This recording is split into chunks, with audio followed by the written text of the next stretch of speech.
Expert এডুকেশনের পক্ষ থেকে সবাইকে জানাই আমার সালাম। আসসালামু আলাইকুম। সাথে আছি আমি রোকসানা। আজকে আমরা রসায়নের 3 নাম্বার অধ্যায়ের পদার্থের গঠন পার্টটা আলোচনা করব।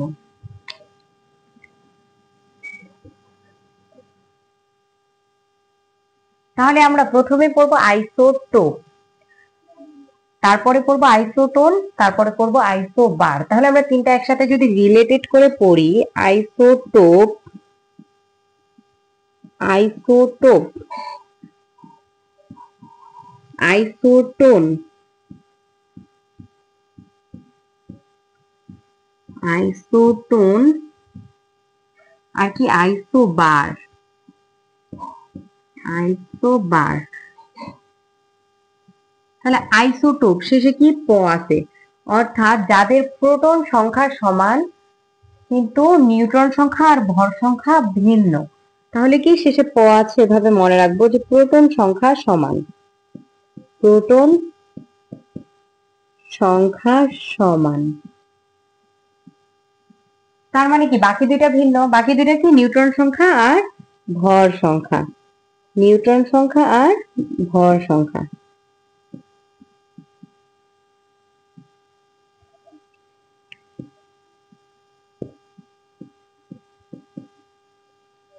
ভর সংখ্যা এই দুইটা কি ভিন্ন।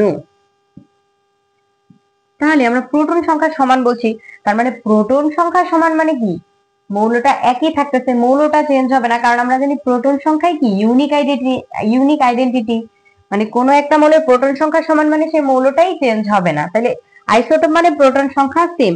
তাহলে হাইড্রোজেনের এরকম 7টা আইসোটোপ আছে, হাইড্রোজেনের 7টা আইসোটোপ আছে, বাট প্রকৃতিতে পাওয়া যায় 3টা। প্রথম 3টা প্রকৃতিতে পাওয়া যায় 1, এটা ভর সংখ্যা 2, প্রত্যেকটা প্রোটন সংখ্যা সেম, যার কারণে মৌলটা আমার হাইড্রোজেন ছিল, হাইড্রোজেনই আছে। তাহলে কি কি পার্থক্য হবে? প্রোটন সংখ্যা সেম থাকবে, শুধু নিউট্রন সংখ্যা আর ভর সংখ্যায় পার্থক্য হবে।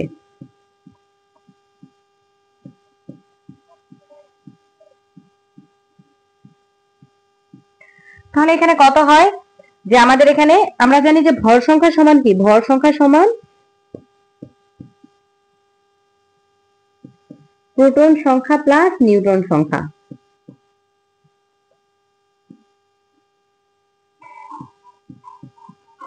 সংখ্যা প্লাস নিউট্রন সংখ্যা, নিউট্রন সংখ্যা। তাহলে এই যে মাথায় যেটা থাকে, আমি বলছি না যে মাথায় ভর বহন করা হয়, তার মানে মাথায় যেটা থাকে এটাই কি ভর সংখ্যা। ওর ভর সংখ্যা 1, তার মানে আমরা কি বলতে পারি ওর প্রোটন তো একটা ছিল, তার মানে ওর কোনো নিউট্রন নাই, নিউট্রন সংখ্যা ওর কি 0। তাহলে এর জন্য শুধু প্রোটন ছিল, হাইড্রোজেনের এই এই আইসোটোপটাতে শুধু প্রোটন আছে, কোনো নিউট্রন নাই, যার কারণে এর ভর সংখ্যা কত 1। আর এর জন্য কি, এর জন্য আমাদের কয়টা আছে H2, যেটা এর জন্য আমাদের প্রোটন আছে একটা, প্রোটন একটা আর কি নিউট্রন একটা, যার কারণে কত হয়েছে 2। যেটা আমাদের H3, সেটার জন্য আমাদের কি প্রোটন তো চেঞ্জ হবে না, কারণ আমরা আইসোটোপ বলছি, প্রোটন একটা ছিল একটাই থাকবে, নিউট্রন কয়টা 2টা, তার মানে আমাদের এটা কত হচ্ছে H3। তাহলে এই যে আমাদের নিউট্রন সংখ্যাগুলো যেহেতু বাড়তেছে, তাহলে আমার ভর সংখ্যা কি প্রোটন সংখ্যা প্লাস নিউট্রন সংখ্যা, নিউট্রন সংখ্যা বাড়লে আমার কি ভর সংখ্যাও বাড়বে। তাহলে এই কারণেই আমাদের কি হচ্ছে, এই আইসোটোপ গুলার ভর সংখ্যাগুলা পরিবর্তন হচ্ছে। এই প্রথম 3টাকে শুধু আমরা প্রকৃতিতে পাই, বাকিগুলাকে আমরা প্রকৃতিতে পাই না। 7টা আইসোটোপ থাকলেও প্রকৃতিতে পাই কোন 3টা, প্রথম 3টা প্রকৃতিতে পাওয়া যায়। এই প্রথম 3টার আবার নাম আছে, প্রথম 3টার কি, যেটা H11, এটাকে বলা হয় প্রোটিয়াম। কেন প্রোটিয়াম বলা হয়? কারণ এখানে শুধু প্রোটন থাকে, তাহলে প্রোটিয়াম। তারপর এটাকে কি বলা হয়, ডিউটেরিয়াম, যেহেতু 2টা থাকে ডিউটেরিয়াম।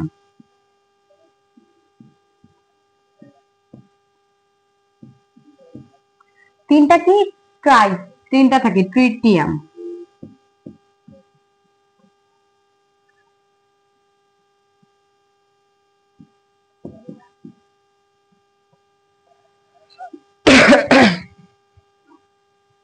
ট্রিটিয়াম।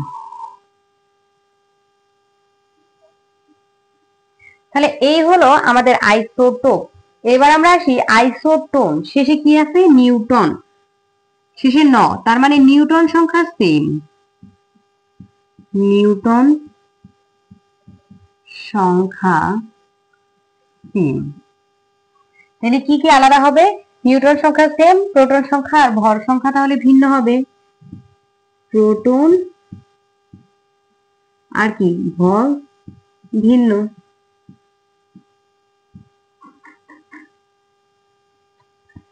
নিউটন সংখ্যা সেম, প্রোটন আর ভর ভিন্ন, তাহলে আমাদের এইগুলাকে বলা হবে পরস্পরের আইসোটোন। তাহলে নিউটন সংখ্যা সেম, আমরা তো এটা মিশাই দেই।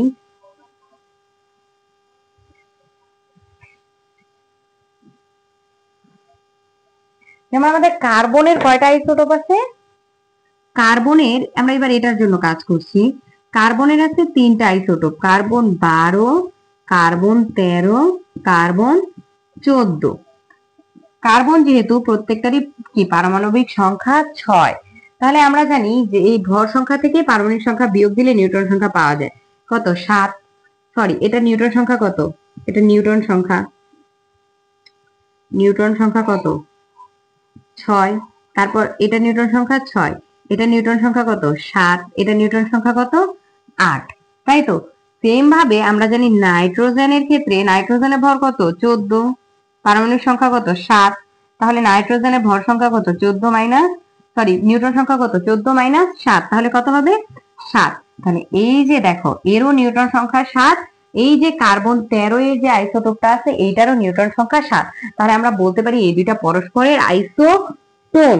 তার মানে এই যে নাইট্রোজেন আর কার্বন 13 আইসোটোপটা হলো পরস্পরের আইসোটোন। এটাকে আমরা বলতে পারবো পরস্পরের আইসোটোন। তারপর আমরা আসবো আইসোবার।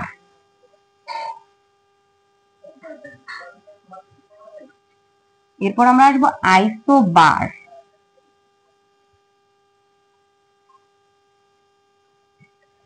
তো বার বার কি ভর, তাহলে যাদের ভর সংখ্যা সেম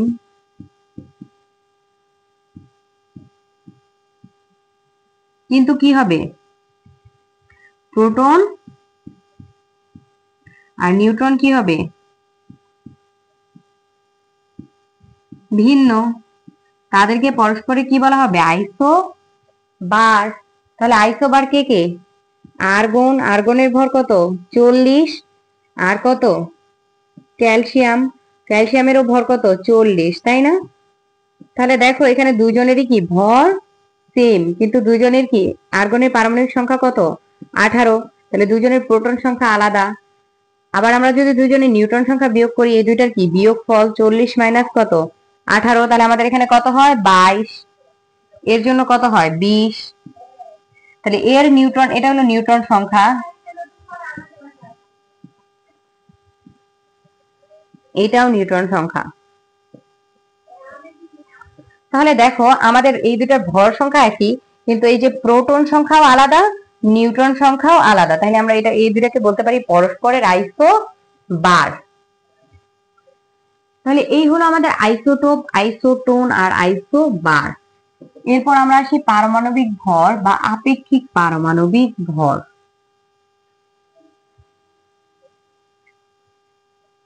তাহলে আমরা এমনি জানি যে একটা পরমাণু ভর নরমালি কিভাবে বের করে, তারপর পারমাণবিক ভর কিভাবে বের করে? মৌলের পারমাণবিক ভর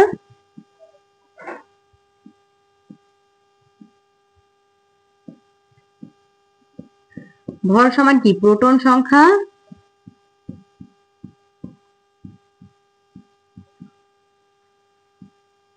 প্লাস নিউট্রন সংখ্যা।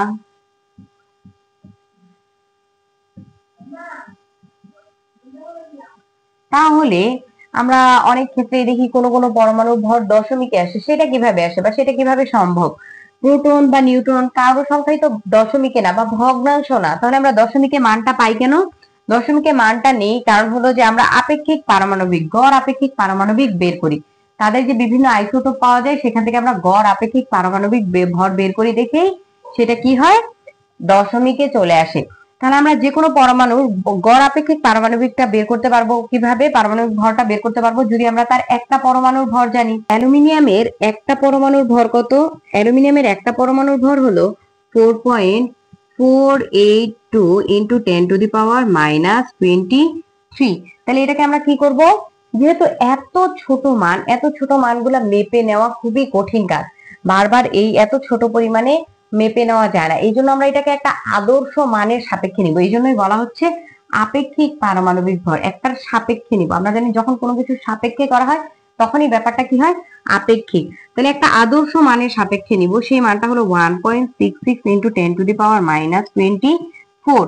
এটা কি, কোন আদর্শ মান? কার্বন 12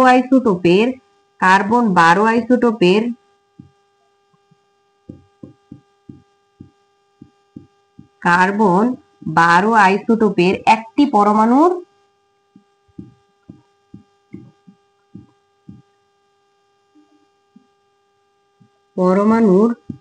ভরের 12 ভাগের 1 অংশ, 12 ভাগের 1 অংশ। তার মানে এটাকে আমরা কি বলি, 1/12 অংশ, তাই তো? তাহলে এটা আমরা কিভাবে বের করছি এই মানটা? যেমন আমরা জানি 1 মোল কার্বন পরমাণু যদি নিই, 1 মোল, তাহলে সেখানে কয়টি থাকবে? 6.02 ইন্টু 10⁻23টি কার্বন 12 আইসোটোপ পরমাণুর ভর কত? যেহেতু 12 বলছি তার মানে ভর কত? 12, ভর 12 গ্রাম, অতএব একটি। তাহলে এখানে কত হবে? 12/6.02 ইন্টু 10⁻23। তাহলে এটা একটার, এই একটার ভরের কত নিব? 12 ভাগের 1 অংশ। তাহলে 12 দিয়ে ভাগ দিয়ে দিলাম, এই মানটাই আমাদের আসে 1.66 ইন্টু 10⁻⁻24 গ্রাম। ঠিক আছে? তাহলে এই হলো আমাদের পারমাণবিক ভর বা আপেক্ষিক পারমাণবিক ভরের হিসাব। এরপরে আমরা আসবো আইসোটোপের শতকরা হার থেকে মৌলের গড় আপেক্ষিক পারমাণবিক ভর। এতক্ষণ আমরা একটা পরমাণু থেকে নির্ণয় করছি, এবার আমরা শতকরা পরিমাণ থেকে নির্ণয় করব। তাহলে যেমন ক্লোরিন 35 আর ক্লোরিন 17, ক্লোরিন 35 আর ক্লোরিন 37, ক্লোরিনের দুইটা আইসোটোপ আছে, 37 এই দুইটা। তাহলে সরি, এখানে 17, 37, ক্লোরিন 35 আর ক্লোরিন 37 প্রকৃতিতে এই দুইটা, এটা পাওয়া যায় 75%, এটা বলে দিবে যে কত পার্সেন্ট পাওয়া যায়, আর এটা পাওয়া যায় কত, বাকি 25%। অবশ্যই একটা পরমাণুর যতগুলো আইসোটোপ থাকে সবগুলার পার্সেন্ট কত হবে? 100% তুমি যদি যোগ করো। যেমন ক্লোরিনের কি দুইটা আইসোটোপ আছে, এই দুইটা যোগ করলে আমাদের মাস্ট বি কত আসবে? 100%। তেমনি আমরা যেমন কার্বনের 3টা আইসোটোপ বলতেছি, 3টার শতকরা পরিমাণ যোগ করলে অবশ্যই 100%ই পাওয়া যাবে। তাহলে এই যে শতকরা পরিমাণ থেকে আমরা ওই মৌলের কি বের করতে পারবো? ওই মৌলের গড় আপেক্ষিক পারমাণবিক ভরটা বের করতে পারবো। কিভাবে? কোন মৌলের পারমাণবিক ভর ইন্টু কি তার শতকরা পরিমাণ, তাহলে P into M plus Q into N by কত? 100। তাহলে এটা কি সমান কি? কোন পরমাণুর গড় আপেক্ষিক সমান গড় আপেক্ষিক পারমাণবিক ভর, গড় আপেক্ষিক পারমাণবিক ভর, পারমাণবিক ভর সমান এটা সূত্র। তাহলে এখানে পি কি? পি যদি আমরা ক্লোরিন 35-এর শতকরা পরিমাণ ধরি, আর এম কে যদি আমরা ক্লোরিন 35-এর ভর ধরি, কিউ যদি ক্লোরিন 37-এর শতকরা পরিমাণ হয়, আর এন যদি এর কি হয়, ভর সংখ্যাটা হয়, তাহলে দেখো আমাদের কি হয়।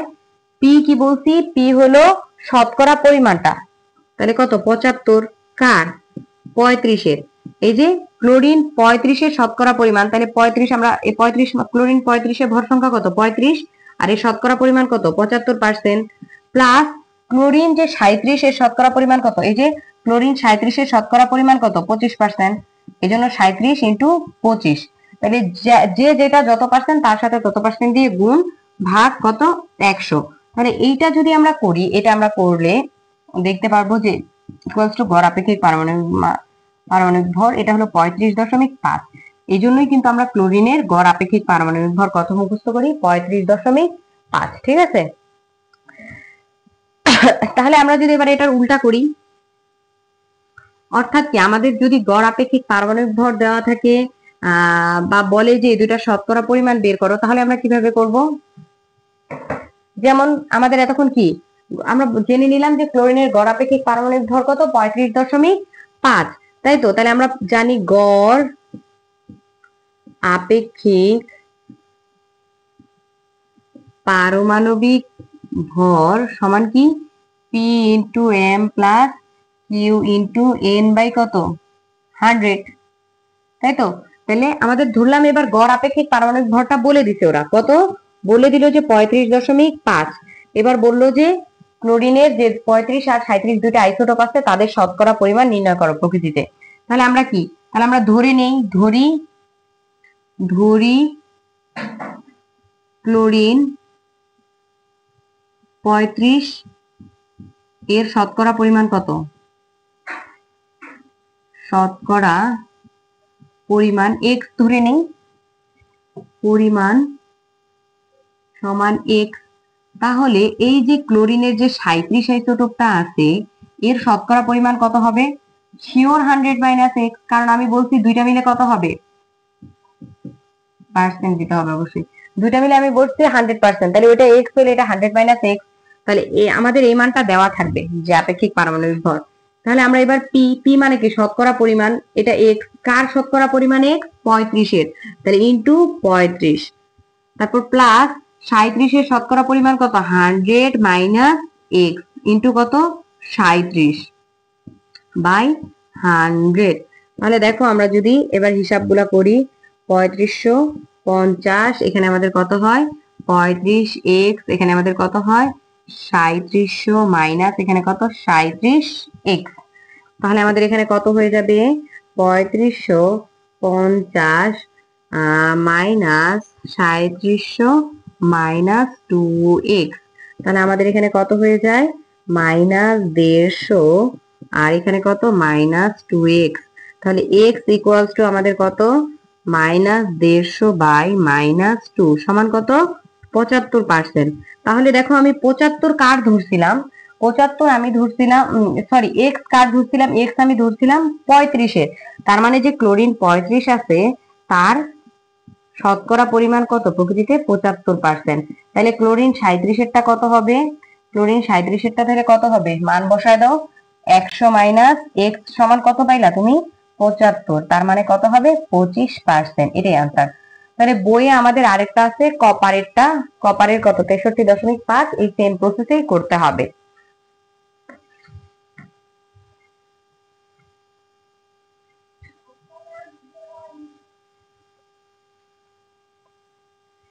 এবার আসি আমরা গড় আপেক্ষিক পারমাণবিক ভর থেকে গড় আপেক্ষিক আণবিক ভর নির্ণয়। তাহলে গড় আপেক্ষিক পারমাণবিক ভর থেকে গড় আপেক্ষিক আণবিক ভর কিভাবে নির্ণয় করব, আমরা সবগুলা পরমাণুর গড় আপেক্ষিক পারমাণবিক ভরটা যোগ করে দিব। যেমন আমরা যদি নাইট্রিক অ্যাসিডেরটা বের করি, তাহলে আমাদের এই হাইড্রোজেনের, নাইট্রোজেনের, অক্সিজেনের তিনজনের যে পারমাণবিক ভরটা আছে সেটা যদি আমরা যোগ করে দিই, সমষ্টি করে দিলে আমরা তার আণবিক ভর পেয়ে যাব। যেমন কত হাইড্রোজেনের 1, নাইট্রোজেনের 14, অক্সিজেনের কত 16, তাহলে তিনটা আছে এই জন্য তিন তিন দিয়ে গুণ দিলাম, তাহলে এটা কত হয় 1 15, 3 ষোলো কত 48, তাহলে 8 5 কত 13 আর এখানে কত 63। তাহলে এই যে নাইট্রিক অ্যাসিডের আপেক্ষিক আণবিক ভর হলো 63, কারণ এখানে আমি নাইট্রিক অ্যাসিডে অবস্থিত সবগুলা পরমাণুর পারমাণবিক ভরগুলা যোগ করে এটা পাইছি। তারপর আমরা আসি তেজস্ক্রিয় আইসোটোপের ব্যবহার। তাহলে আমরা অলরেডি আইসোটোপ জেনে গেছি যে আইসোটোপ কি, এবার আমরা আইসোটোপের ব্যবহার করব। আইসোটোপের ব্যবহার, আইসোটোপের ব্যবহার,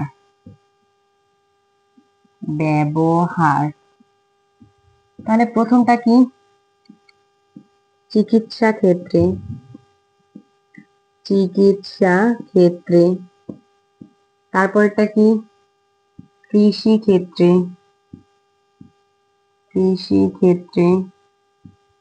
তারপরটা কি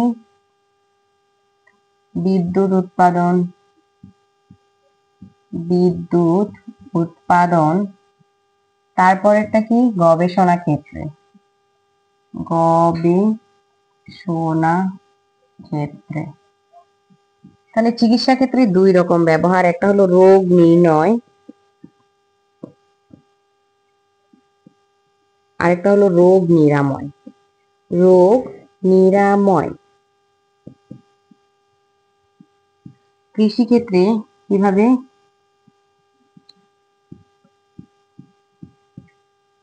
কীটনাশক এর ব্যবহার ব্যবহার তারপর কি কীট পতঙ্গ দমন, আরেকটা কি, আরেকটা হলো ফসলের মান উন্নয়ন। ফসলের মান উন্নয়ন।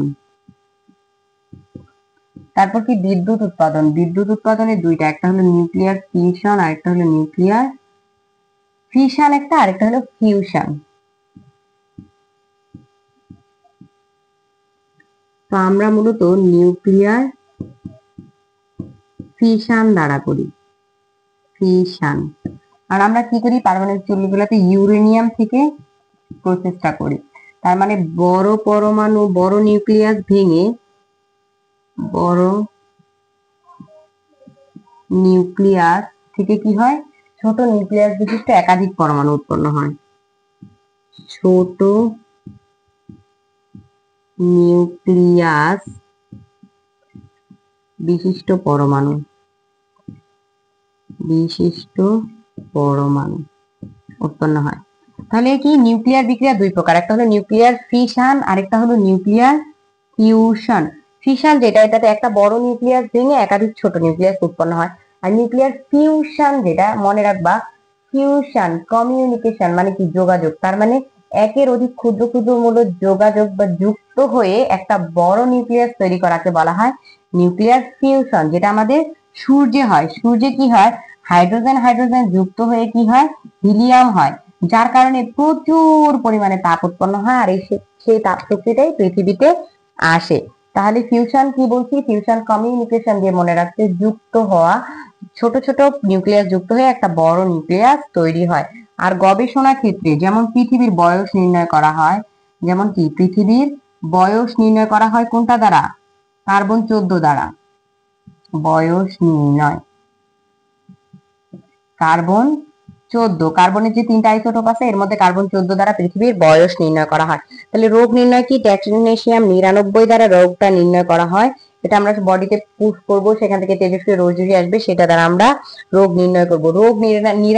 রোগ নিরাময়ের জন্য কি, কোবাল্ট 60 হলো ক্যান্সার কোষ ধ্বংসের জন্য, এছাড়া ফসফরাস 32 হলো কি লিউকেমিয়ার জন্য, এটা কি ক্যান্সারের চিকিৎসায় ব্যবহার করা হয়। তাহলে চিকিৎসাতে তো আমরা এগুলা ব্যবহার করছি নাকি, এটা কিসে, লিউকেমিয়া।